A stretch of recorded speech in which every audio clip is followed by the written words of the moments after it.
Skip it up and that up. One of the most annoying features about the Nintendo Switch and why Nintendo went about having their online services run this way is that you need to have an app for your iOS or Android device to communicate with other people online. The fact that you need a device to play games on another device, it hurts my head. Whoever at Nintendo thought that was a good idea should smack themselves as hard as possible.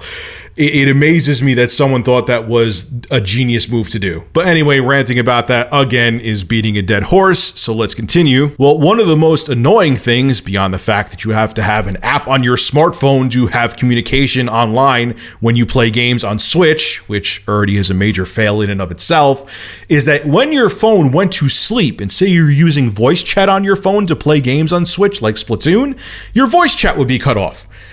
Oh, God. Talk about adding insult to injury. Not only Nintendo were you forcing people to get an app to play games online and communicate with other people while playing a game, so they had to get an app on their phone to do that. You made it so that if the phone went to sleep, which everyone's phone does because you don't want to leave it on to waste the battery, the voice chat would be shut off. So you'd have to turn off the sleep mode on your phone and eat through your battery on your phone if you wanted to play games online on your Switch and communicate with people. Well, I have some good news. They updated the app to the new version 1.1.0, so voice chat will remain enabled if the phone does go to sleep or if you switch to different apps. Yay! This is officially from Nintendo. Voice chat will now continue when other apps are opened. Voice chat will now continue during sleep mode.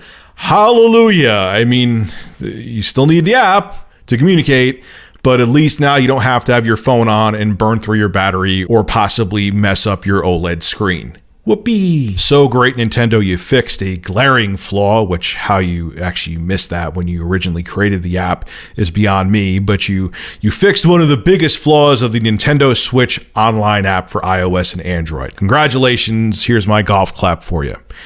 But Nintendo, I'm going to give you some very sound advice, and it is far from just me saying this. The Nintendo Switch online app being a requirement to play games online on the Nintendo Switch needs to go. It needs to go away. I hope to God that this app for the smartphones to play games on the Nintendo Switch online, I hope this isn't some kind of memory limitation or hardware limitation on the Switch that you need to have an app because games online or communicating online just won't work on the Nintendo Switch, because if that is the case, that is disastrous. I kind of don't see how that could be the case. I mean, the Nintendo Switch is not the most powerful console on the market right now, but 4 gigs of RAM and using the Tegra X1 chipset, you should be able to run games online and have all the communication stuff for online right on the Switch. So maybe there is some other hardware limitation, which I pray to God there isn't, because that'll be really bad for the Switch. But this app is annoying virtually everybody, except for like the most diehard and blind Nintendo fanboys. Even Nintendo fanboys are not liking this app, Nintendo. It needs to go. It needs to go away. You need to find a way to get games to run natively online on the Switch, and you need to do it like yesterday, because no one is happy with this feature. I don't know why. I understand you experiment, Nintendo, and you try to do things differently, and with the Switch, you were very successful. You were also successful with the Wii, but this is just a no bueno. It gotta go, like, now. So figure out something and figure it out fast, because virtually no one is happy with the Nintendo Switch Online app. This is Rich of Review Tech USA signing out. Have a good one.